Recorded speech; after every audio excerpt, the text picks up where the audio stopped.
Hi, and welcome to episode 2 of Confessions of a Sales Junkie.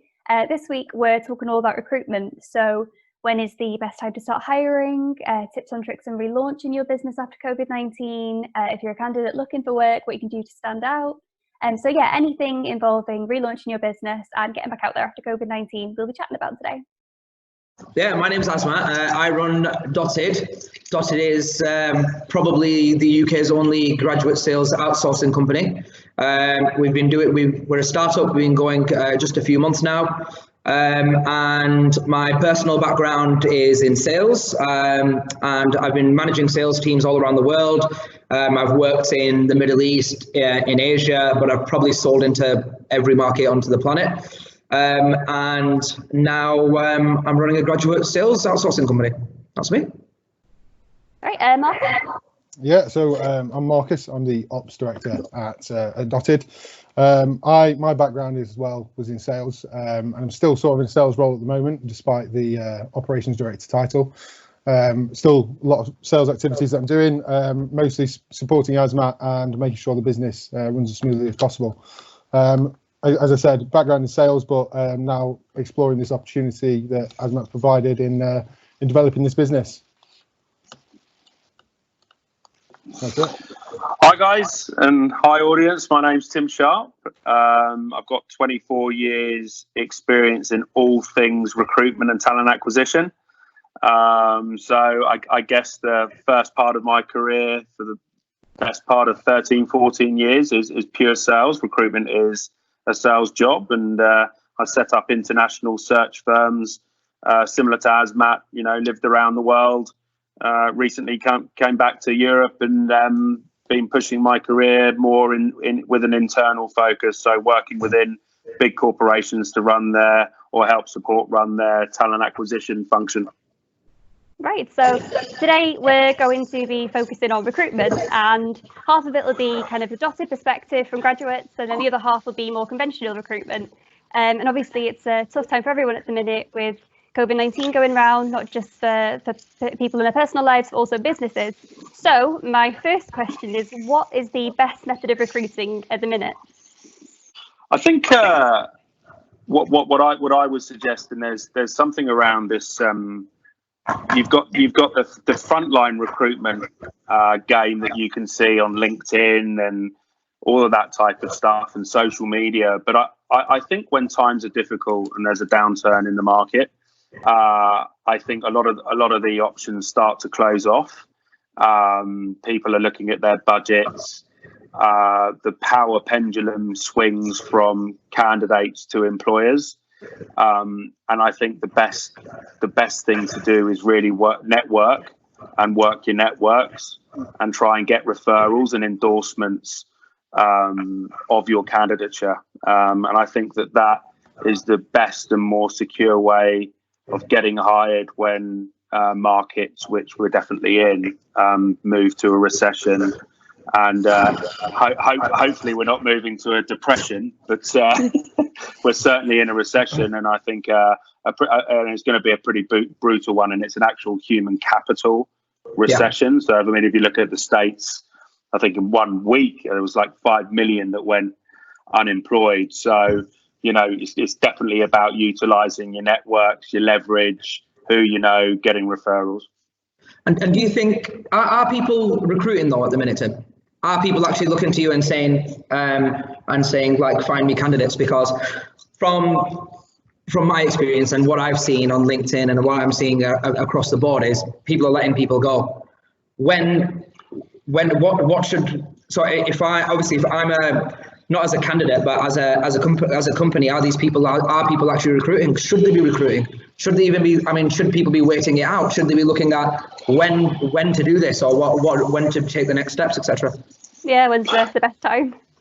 Yeah, look, people are recruiting. I mean, I don't want to talk out of turn and give too much away in terms of Emphasis Consulting, the business that I work. We're obviously a management consulting business, so it is our job to understand what are the sectors that are probably going to be fairly buoyant through this bad time, and then some of the sectors that are obviously going to be suffering. And obviously it's hospitality, airlines, things around transportation is deeply affected. But then, if you look at retail, there's pockets of retail that are absolutely exploding.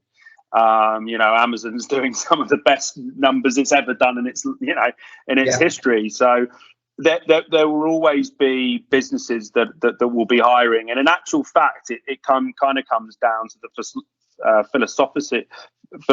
philosophy of the company as well, right? Because some people see it as an opportunity to make hay when everyone's sort of retracting and pulling back, that you can actually gain some ground whilst people are pulling back. I mean, it's a bit more of a risky proposition, but there are companies that go, great, we're gonna target, and particularly in talent acquisition, let's go headhunting the better people that might be sitting in companies at the moment thinking, shit, what's next for me, and might be more open to a call than what they were before. I think the nuances is around, well, how do you manage that process, and can you actually deliver on that? And so if you're going to go and headhunt people, and you're going to go and actually try and find that person, can you actually go through with an offer at the moment? But there's no doubt that things have dramatically slowed down, and a lot of my friends in recruitment are struggling to make ends meet. Well, I was going to ask, with a lot of people searching for work and a lot of great candidates out there now, what could the candidates do to stand out?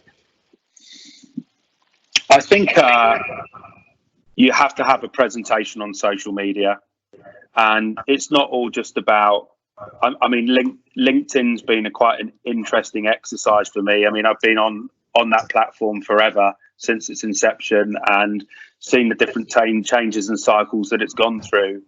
And it has become more of a social media platform in its truer sense lately. You've got lots more people posting dogs kind of going to work, and like doing what you guys doing, actually having that more sort of a bit more experience, and a bit more open about the culture, and having a window through the culture and demonstrating that. And it's an interesting move. But either way, whatever your appetite is for it, you do need to be present. And I think the better the content that you drive, there's no stopping. If grads are kind of coming through and they want to stand out from the crowd, then write about stuff that's really, really interesting. So if you want to go into artificial intelligence, then start writing some white papers around artificial intelligence, and getting it known, getting it seen, get those eyeballs and those likes going, and you'll soon find that people will start picking up on that. If the content's good enough, and if what you're saying is pretty spot on, people will take note of that. And I think that it would definitely pay to work those social media networks, get that content out, start seeing yourself as someone that really knows what they're talking about, and serious. Sorry, I was going to say, is that sort of like developing your own sort of personal online brand then? Absolutely. I mean, it is exactly that. And no matter where you are on the spectrum of your career and capabilities, we've always got our own personal brand, and we've always got to take care. We've always got to take care of that. And that's absolutely critical. And I'd almost argue it's even more critical for the youngsters now, right?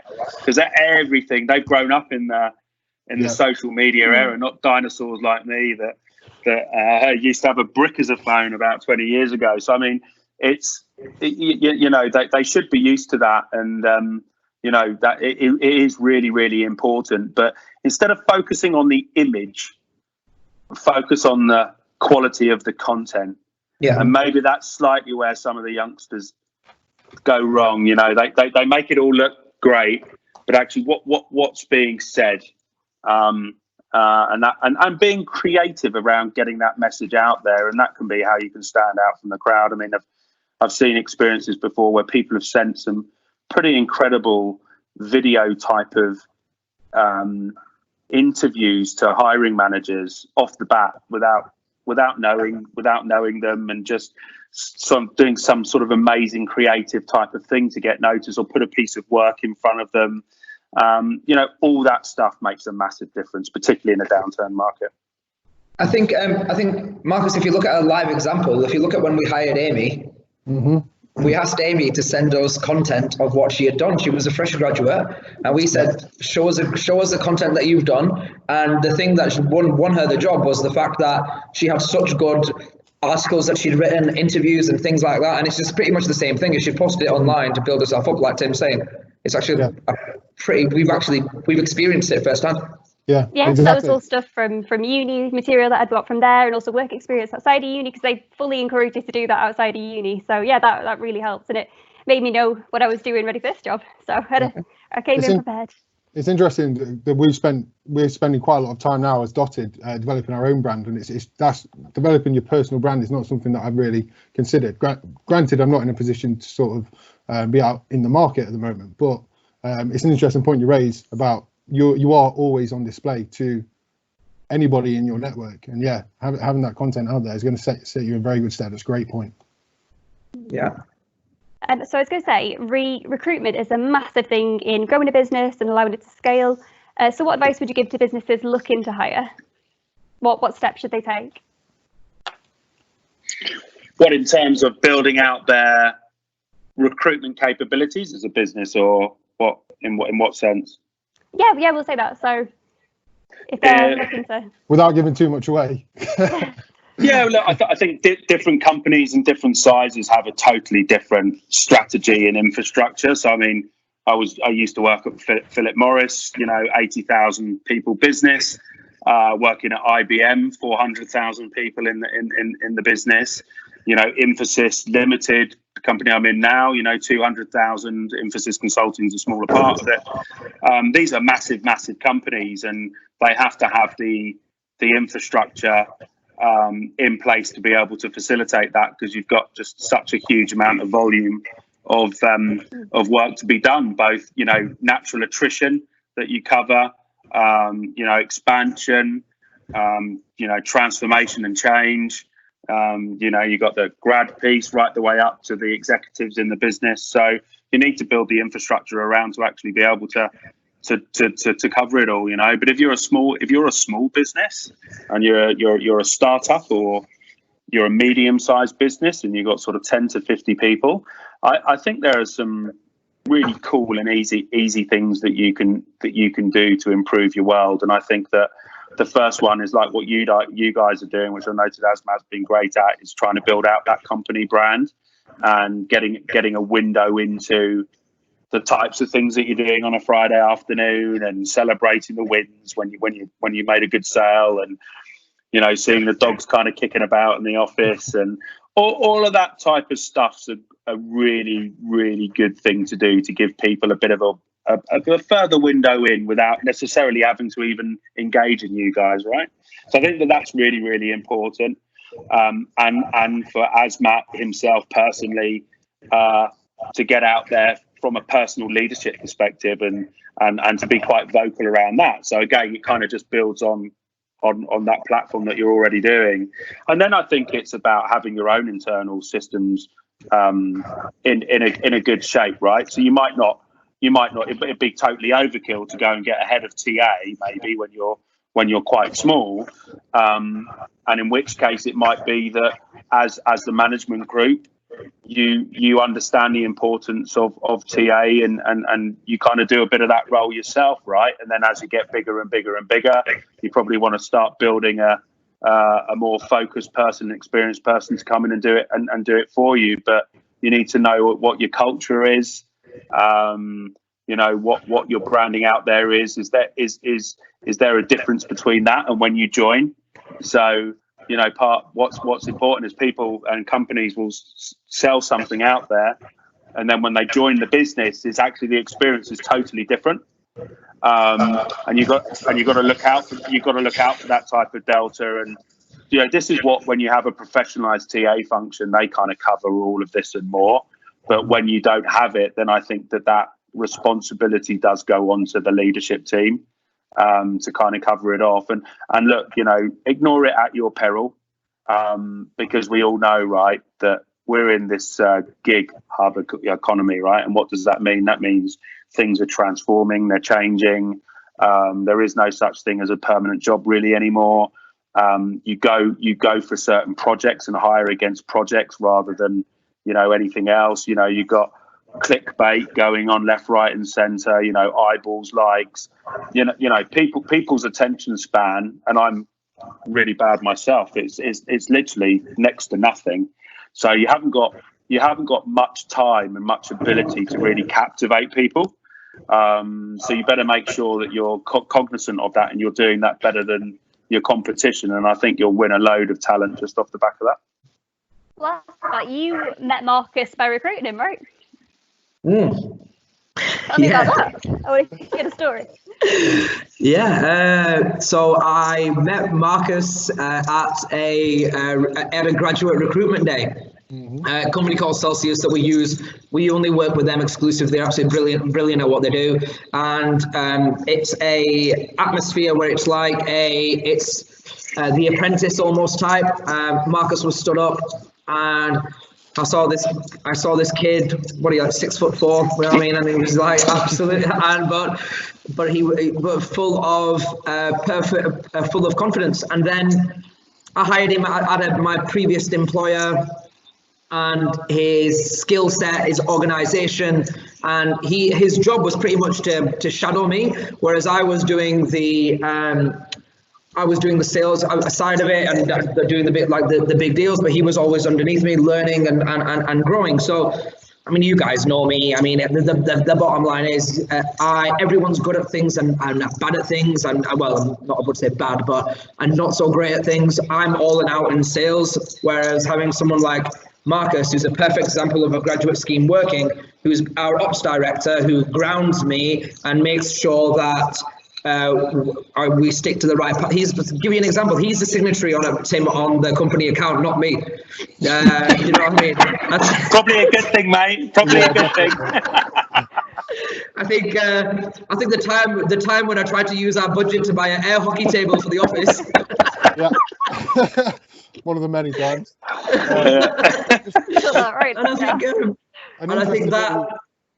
But that's what I mean. I mean, look at where you've come, where you've came. When was that? How would you say? From 4 years ago, probably. Yeah, I think it's 4 years. Yeah.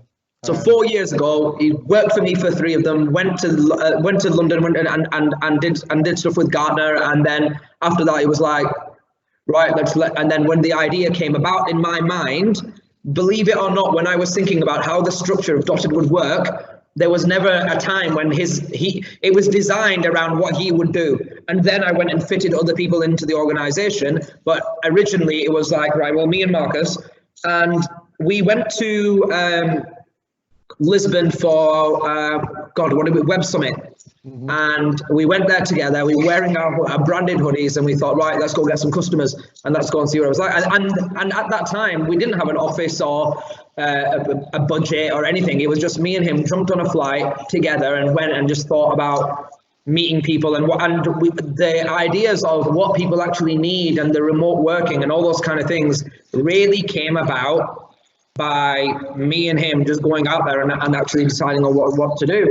And then when we knew that what we were going to do, people what we used to work with started contacting him saying, look, can we come and work for you? Can we get a part of this? So, and that's pretty much how it snowballed and how it grew and to pretty much where we are today. Well, Marcus, I'm sorry, go on. I was just going to add on to that. So my interview with Asmat was quite a heated one. It was my first, not first proper interview. It was the first proper interview that I really wanted.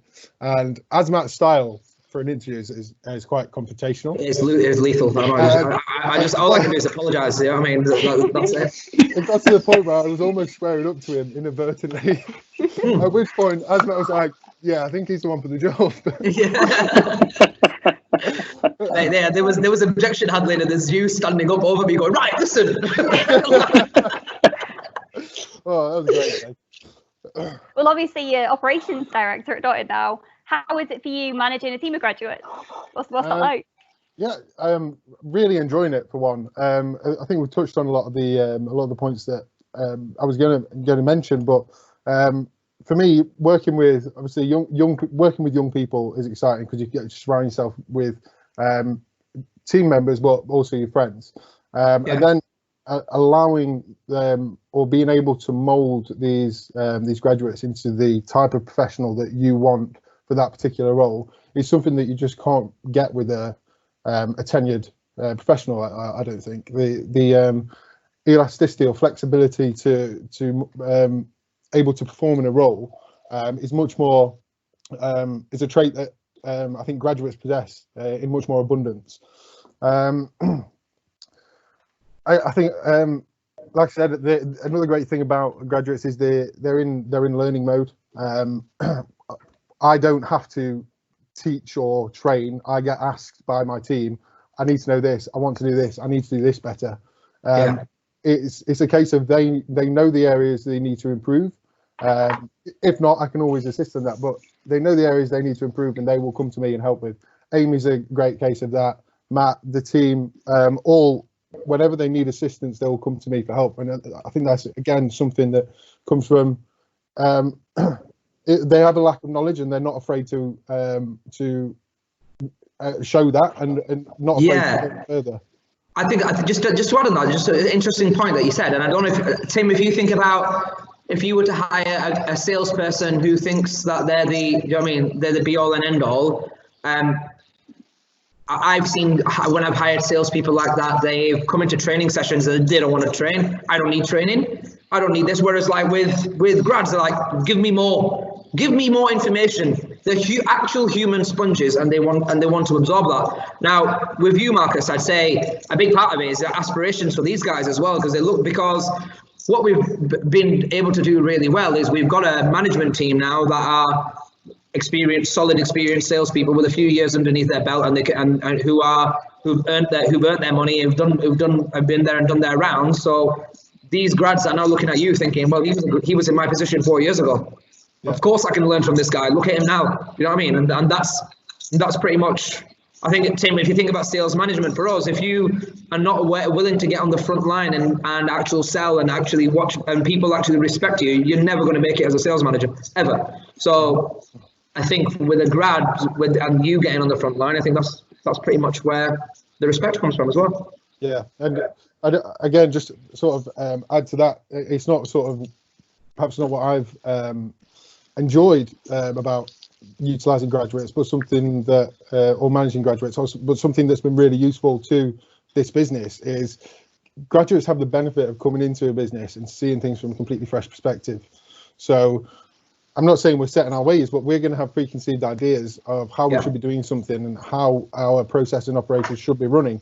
And having these fresh eyes come into it and question what we're doing, even if it's the right thing that we're doing, it means that we have to justify what we're doing. So we are positive and know exactly that what we are doing is going to be the right thing for the business.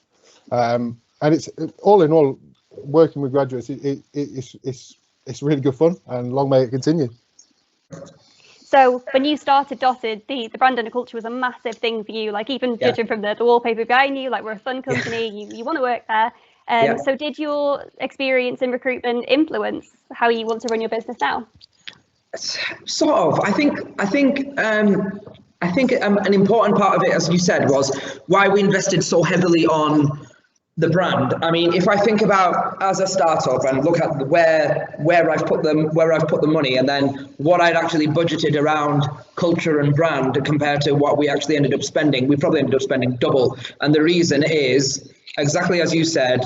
When I've worked in different places, I've looked at young people and when I've hired them and then why they've left. They always move on, and when they move on, they'll come to work. They'll do 2 years and then they'll move on somewhere else. And the reason is that a lot of the time they want to work in the city for number one. They want to have that metropolitan feel of going into business and doing that. Marcus is a prime example of that. You went to work at Gartner and moved to London because that's what you wanted to, because you wanted that sort of experience. So for me, it was key that we had a city centre location, because I would never have that objection where someone would say, "Oh, rather than being because we could have got an office in a suburb of Bolton on a retail park or on a business park, and paid a quarter of the rent." But I think our our staff turnover would have been much, much higher. People would have wanted to go and work in that sort of environment. So now,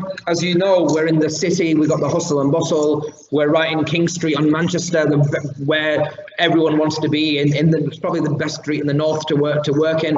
And you obviously got that environment around you. Now, again, in terms of things I've experienced in the past is people want to work in young, fun environments. Well, young people do, and I thought that setting up a graduate an office. What kind of things would you guys like? As you can see, like the wallpaper behind me and things like that. We paid in a graffiti artist to do that. The reason we did it was because, look, it's fresh, it's funky, it's somewhere you guys want to work, and every single bit of it was designed with the thought process of, I don't want to lose any staff and I want them to stay. Every time I recruit someone, I've got to pay my recruiter a hell of a lot of money to do that. And I want to be able to build on the team I've got. Do you know what I mean? Let's not forget, Marcus is now the ops director at Dotted.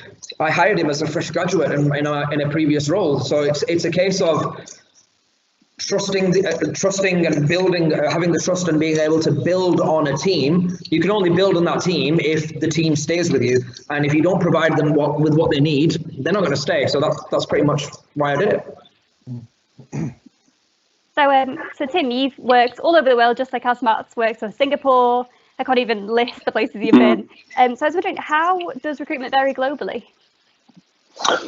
Oh yeah, massively, and I think it's basically down to the cultural nuances. You know, spend a lot of time in Asia, and you know, if you bring your bolshy, direct English type of attitude to the table, it doesn't tend to run too well. You know, you've got to adjust to your situation. Yeah, you really do. And actually, it takes a little bit of self-reflection. You know, and even when I moved to Australia, you know, the Aussies are fairly similar to the Poms in a lot of ways, but you know, they still have a very unique culture, and they love to sort of do a bit of what they call pommy bashing whenever they can. And but you know, even to get along there, you know, if you sort of think of yourself as better than you are, you know, they're even worse than the English. It's sort of trying to cut you down, you know, the tall poppy syndrome. And you need to make these adjustments and these nuances if you're going to sort of settle in to a different culture. And a lot of it's common sense, but the self-reflection piece is to actually sit back and be quiet for a bit and see what's going on and understand, ask a lot of questions, you know, really get to understand the culture that you're in, and the yeses and the, you know, the things to do and the things not to do. You know, when I was in Dubai, I read all these horrible things about you can't cross your legs and have your feet, you know, the soles of your feet showing up and all that stuff.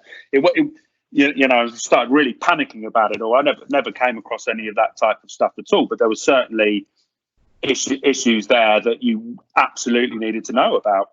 Otherwise, you were going to be viewed upon as a bit of a joke, actually.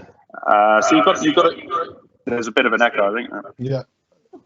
Asma, yeah. So I'm fine. I can't hear it. Is it naughty asthma? Is it? Yeah. You know. So you really. I would definitely suggest that. Do your research. You know. Don't be ignorant. You know. Understand the culture that you're going into and respect it. Because all cultures do things very, very different. And I think it's easy to go, right, we're English, we've got the best culture, we travel around the best, we do a lot of things, we're you know, used to have an empire and all this sort of stuff. These people don't give a flying shit about that. You know, it's so you don't be ignorant about things, I think. Mm-hmm. How was it adjusting to working down south, Marcus? Expensive. No, I was quite fortunate that my brother lived just around the corner from me, so settling in wasn't a problem at all. But yeah, just the expense of it was quite a shock. But no, a fantastic experience working down at Gartner, and I've definitely brought a lot of the experiences back with me and implemented them into what we do at Dotted. So yeah, it's a great experience, but I'm glad where I am. Very glad where I am. But I think like you would have fit in more because you're still very articulate and you speak, and I mean, and the way you speak. Me with my Manc accent, flying around the world. Who's this Northern Scully? Do you know what I mean? It's basically, But to be fair, did they not actually make fun of your accent? Yeah. I can remember we went on a karaoke night out, the whole team, and in fact, it was my mentor. He kept taking the piss out of the way I was singing some song, because apparently I sounded so northern, which I didn't hear it, but they all did. So. Well, as working all over the world, Tim, you've also worked in quite a few different sectors. Can you tell me about working in the technology industry specifically? Yeah, look, IBM was an interesting gig, to be honest. I mean, they're doing some incredible things, and they always have done, and their heritage is incredible. And you know, they're well into all this cognitive computing, you know, artificial intelligence, quantum computing, which is just mind blowing. I can't even get I can't even get my head around it. They've got, you know, so I think they're as a company they lodge more patents in the US than any other business. However, they did miss cloud in its entirety. So when I joined, they'd kind of missed that boat a little bit and were chasing their tails and chasing to catch up. But technology is it's the new financial services sector, and I think that a lot of grads, a lot of youngsters want to get into it. That is definitely the number one from that perspective. And what the advice, coming back to a previous question, and I remember this. So we didn't have a massive grad program at IBM when I joined, but the numbers were there, but they were not massive compared to some other firms. But the problem that we had is a lot of the grads kind of came in and they all wanted to go into, say, AI because it's the sexy area. And can't blame them, right? But only the select few would get into that space, and it's normally the best of the best. It normally is. And so you'd have the situation where then the grads are sort of really pissed off, right? And they can't get into what they really want to do, and a lot of them sort of that attitude kind of spirals out, and they kind of feel like they have to do their time a bit and then get out. And I always used to look at that and think, you know, it's quite short-sighted. You know, if you can't get into the AI piece and initially, you know, don't throw the baby out of the bathwater type of thing. Yeah. Get in wherever you can. Get your hooks in. You know, do this whole personal brand thing. Be ambitious to learn. Build up your internal networks within the business, and then you know what you know, opportunities open up, and it might not have happened first of all, but you kind of go back round the back door and get in anyway, you know. And I think that will be the other thing, is you just don't be too impatient, because a bird in the hand's worth two in the bush, you know. And sometimes they would jump out, try and go to another company, and then be left in a worse situation than what they actually were. So I think you know, tech can be also very, very, very competitive. Very, very fast-paced environment. Yeah. And you've got to, and normally they expect you, and this is the other thing actually, they normally expect you to teach yourself and learn for yourself. And this can be a massive shock. So you join a massive company like IBM, and you know, they'll give you an opportunity that they will hold your hand to a certain extent, but there's a lot of it where you're on your own. You have to sort of do self-learning and things, and some of the grads are like, what the, you know, it's a total different change for them. And you know, it's just you know. Sorry, how important would you hold technology in the world of recruitment? Oh yeah, it's massive. You know, there's some red herrings with it. So you know, the HR technology piece is really caught up with other industries now. So it's incredible what's out there, and there is some artificial intelligence stuff kind of coming through the pipe. But whenever I work with these guys and ask to look under the hood and look at their proprietary and what their tech is, you know, so sometimes there can be a bit of smoke and mirrors. You know, I think tech, and there is parts of automation that are amazing, that increase productivity and efficiencies, and you know, can do things en masse better. But I think you've got to be quite careful with just throwing everything towards technology and looking at technology as a solution, because it's not. And if you haven't got the basics right, you know, and in my game, you know, everything's sort of on the platform of what you call an ATS, an applicant tracking system, and if that's not right, and if the processes on that aren't right, and the templates aren't right, it doesn't matter what amazing tools and technology you put on top. The whole thing's a busted flush, you know. So, yeah, but technology is great, and it's here to stay. No question about it. And I think what's around the corner is going to actually raise some quite moral questions that I think we're, as a society, we're all trying to work out, you know, where we all sit with it all. Yeah. Well, you've got experience directly of using technology, as you've worked on a candidate selection tool through social media, direct marketing. Yes. Matchu was an interesting one, right? And we had some massive learnings with this. So what we were trying to create was we were trying to remove the CV out of the hiring process. So we thought the CV was totally antiquated. How can you really judge someone on a CV? You can write any old bullshit on a CV, can't you? Which a lot of people still do. And we thought we'd be able to remove it out of the whole process. And we basically, we had this technology where we had algorithms. You'd come into our platform, you'd have to fill out a bit of a form, and then clients would give us jobs, a requisition, and then they would fill out all the different important skills and then rate it with percentages. And then our algorithms would match candidates against the requisition. And the idea was to sort of get a precise funnel of shortlists.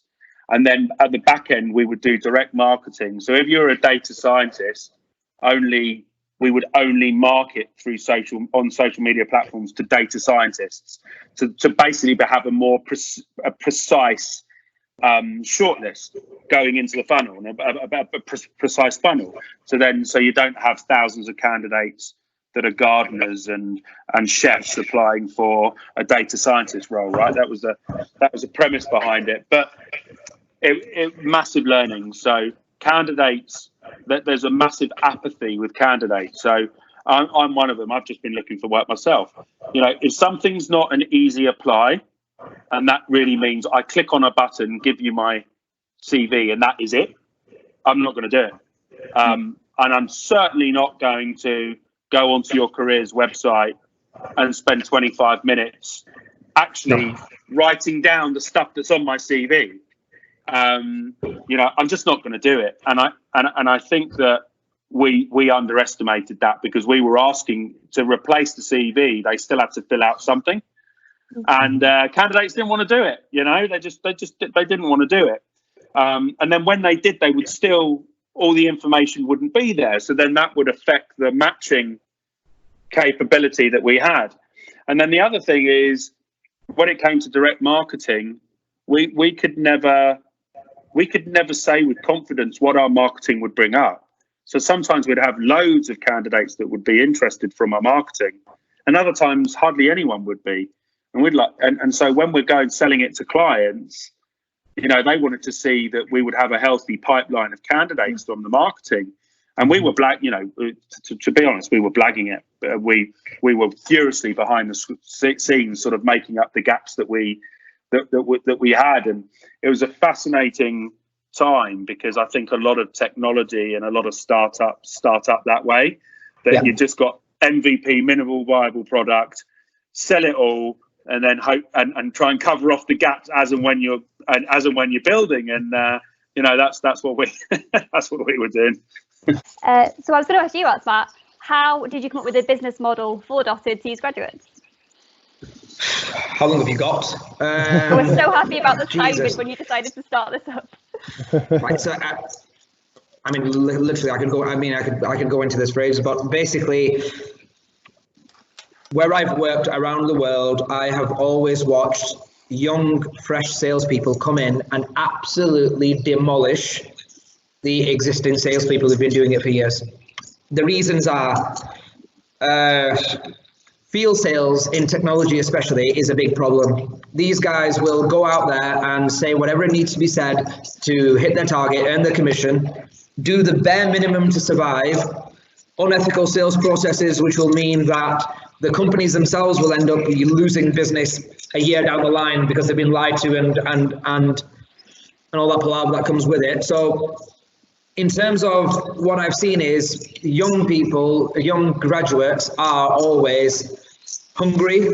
They want to prove themselves, and they want to earn money, and they want to succeed. And if you can provide them with the right tools and culture and platform to be able to do that, you're onto a winner.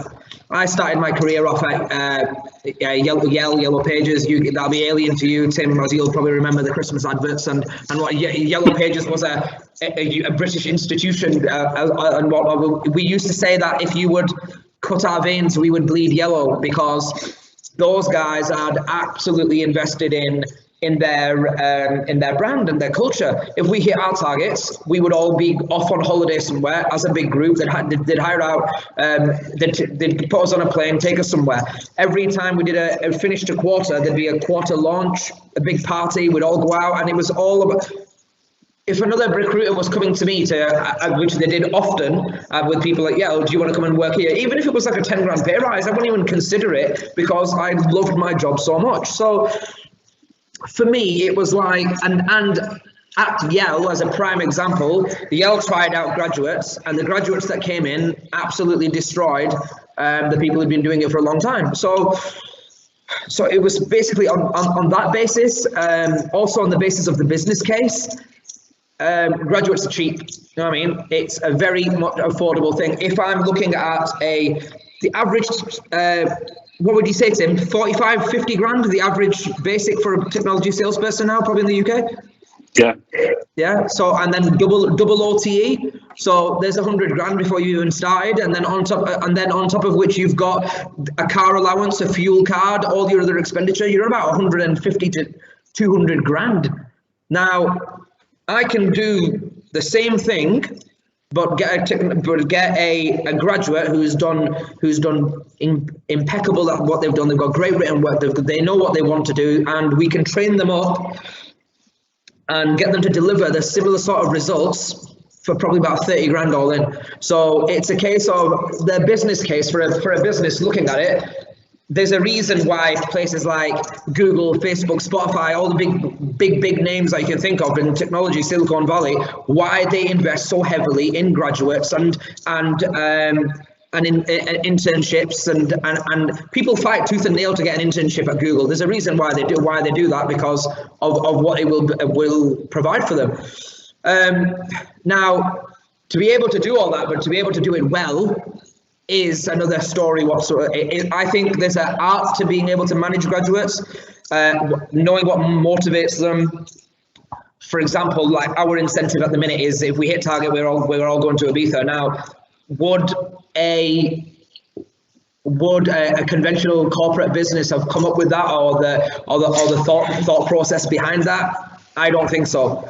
Do you know what I mean? I think it's something I've mastered pretty well. I think it might be probably due to the fact I'm probably the most immature 33-year-old on the planet. What's that? 34. Mate, I've got another week. Yeah, that's what look at my hat. Look at my hat. I'm down with the kids.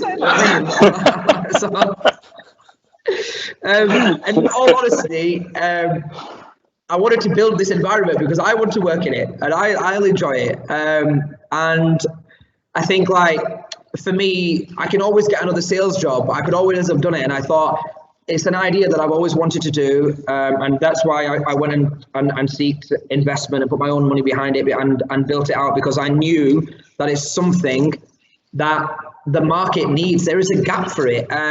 Look, it's clearly working well. Look at the results that we've already generated for our existing customers. But it's a case of people are going to catch on eventually that putting so much into a recruitment of a salesperson is I don't want to say it, but is it really worth it? If we looked at some of the figures, Marcus, didn't we, when we were generating our sales deck, and I could not believe the costs involved, because you hire a salesperson, will they hit their probation?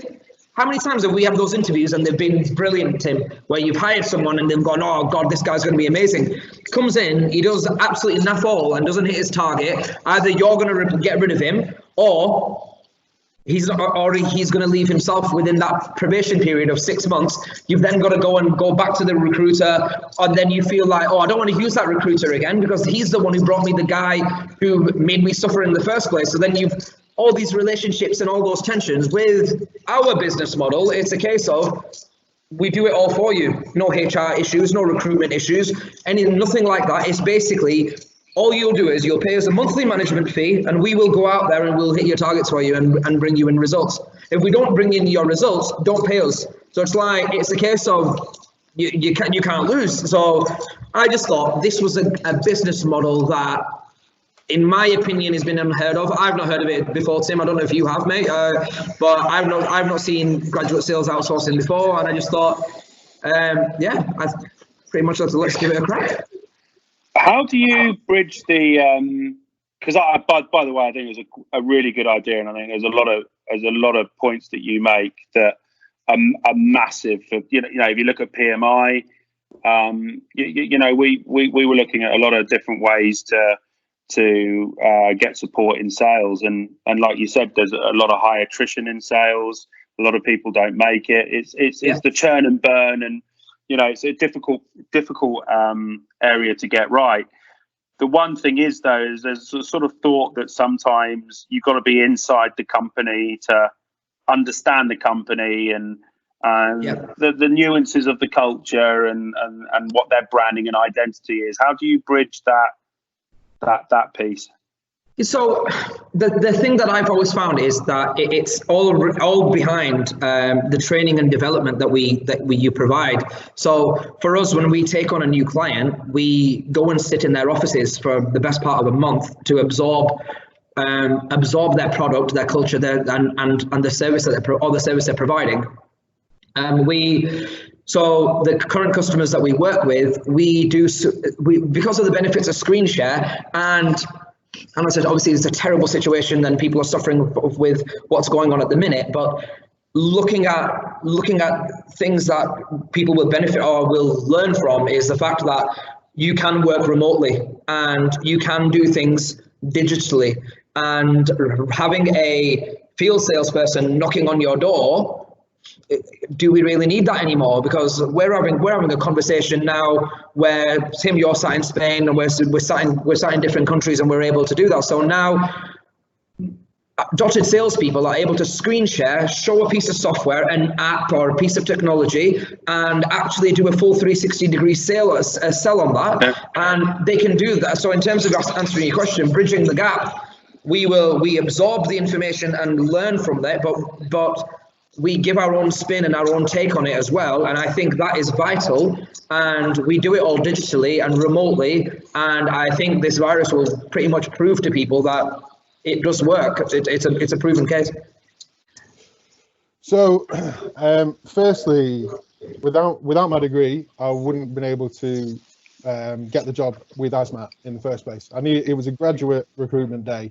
So to be as basic as possible, I needed that piece of paper in order to get the job that started my career off. But more than that, I think what university taught me was it proved to me I can succeed even when I'm struggling. Because there was a lot of modules, but there was a few modules that I struggled with at uni. And I keep going to tutors and they say, not quite right, little tweaks. And it just proves to me that perseverance is key. And when you're in a sales role, that applies even more so. Obviously not to the point where you're annoying to clients, but to the point where you have an end goal in sight. You know the steps in between to make it. And if you get knocked back, you then need to just reevaluate and go back to it. Does it make you feel younger working around all these graduates? It's the exact opposite. It's the exact opposite. Do you know what I mean? Tim, I'd got them to watch. I'd got them to watch Jerry Maguire. They never even heard of it. None of them. You know what I mean? I was like, no idea what it is. Honestly, I come up with that music and stuff and like, what's that? I'm like, Jesus, help me. Pizza, movie snacks. So yeah, that's all I've got on grads. Right, I think so. I've only got one last question, really. So to any businesses looking at relaunching after COVID-19, after lockdown ends, what would you recommend to them, or any tips you give them to get back on their feet? Tim, do you want to start, mate? Oof, that's an interesting question. So you're saying businesses have had a tough time. They've sort of maybe furloughed staff. They're then kind of coming back online again. What's their advice to speed up? I mean, look, guys, it's probably what you guys do, isn't it? It's you know, it's getting out there and winning customers. I mean, if you look at you know, Emphasis Consulting, you know, a part of what we do is you know, be experts in whatever industries that we consult in. You know, and add value to clients and get out there and demonstrate that value and win over those clients, and then you know, operate against what we've set out to do in speed and equality and on time. And you know, that's absolutely essential and the lifeblood of what we do to keep being a successful business. So I do think that when businesses kind of come back and their teams are back in, I think it's going to be game on, isn't it, for everyone? And I think that actually, I think a lot of people are going to be really up for it as well. It's been a bizarre.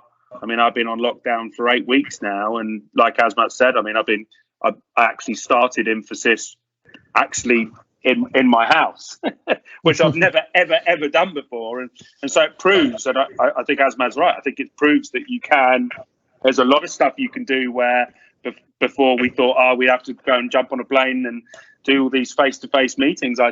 That's obviously important, and you know, you need to go to the office as well. But I think it's going to change quite a bit in terms of the perspective, and you know, I think everyone's going to be looking forward to getting back in amongst it and picking up where they left off and getting out there and having good energy and making things happen. And I think we all need to do it, because I don't think any one of us wants to go through, I don't know how old you guys are, but how many recessions you've gone through, but you know, it's not a nice thing to do, and I think all of us want to avoid that at all costs. So yeah, get out there, get some energy going and win some clients, and get that ball rolling again, you know. Yeah, so thanks, Tim. I'll give it on a sales point of view of what businesses should be doing, and it's a controversial thing what I'm about to say, but I don't think that at this time anyone should be making sales calls or trying to actually win. I mean, we're in a situation now, and Tim, you asked about these guys. They've never worked through a recession. Obviously, I did 2008. When was the other one? 2002 or 4? When was the other one? Yeah, 2002. Yeah. So in terms of at the minute, if I was a decision maker and I was to receive a sales call, I'm a decision maker, and if somebody rang me right now and trying to sell me something, and they were trying to do a very aggressive cold call, etc., whilst the current situation that is going on, people feel unsafe, people are dying, it's a very difficult situation we find ourselves. I think it's a bit disrespectful as well. I think it should be a case of, what people should be doing, salespeople now, is you've got decision makers at home and they've got a lot of time on their hands. So what you should be doing is what we said earlier, is trying to build out content, inbox people, speak to people, prospect in the sense and say, hi Tim, I know we're in a difficult situation at the minute and I don't want to bother you at the minute with the call. I know you're not going to have budgets available. However, let's set a date in July and let's put something in the diary and let's have a conversation then when budgets will be available, because I've got something that I believe will really help you. Something like that. It's letting decision maker know that you respect the situation that they're in. You share with them a deck, a video, a product that you think that'll be useful to them. They've got plenty of time at the minute to read it and to look through it, and then you put something in the diary for when they will have budgets and speak to them then. And I think that is probably the best approach for the sales teams of businesses that are not on furlough, that are still working. That's pretty much the best way for them to be, for what they should be doing. And as we said, I think it's too early to tell. Is there going to be a recession? Is there no? What's going to actually happen after this? I mean, if you think about the cases like even 9/11 and working straight after that, and everyone was like, "Wow, what happens? How do we react?" businesses will bounce back. They will react, and they will, and it will work. I can give you an example as Dotted. Are we not going through a tough time? We've had one of our customers actually pretty much go out of business. We've had other customers who have cancelled contracts with us or delayed contracts, and we're in a situation ourselves where I'm thinking, how long is this going to go on for? What's going to happen? And as a business owner, but at the same time, I'm thinking, businesses out there have let sales staff go. It's where they cut the fat immediately, is where sales and marketing is usually where they cut. So sales and marketing have been cut, and once people want to launch again, they're not going to have huge budgets. Do they go out into the market and acquire new salespeople and then take a punt that way? Or for a company like Dotted, I think we're going to come out of this better, because it'll be a case of, we are ready to go. We've got salespeople, ramp up quickly, and I can start selling your product immediately and start generating you results on a risk-free basis, in comparison to you now going to have to build up your sales team again. I think for us, maybe it'll work out. God willing, it will work out well. It may not do, but like I said, we're going to give it our all anyway, and then hopefully make it work. Marcus?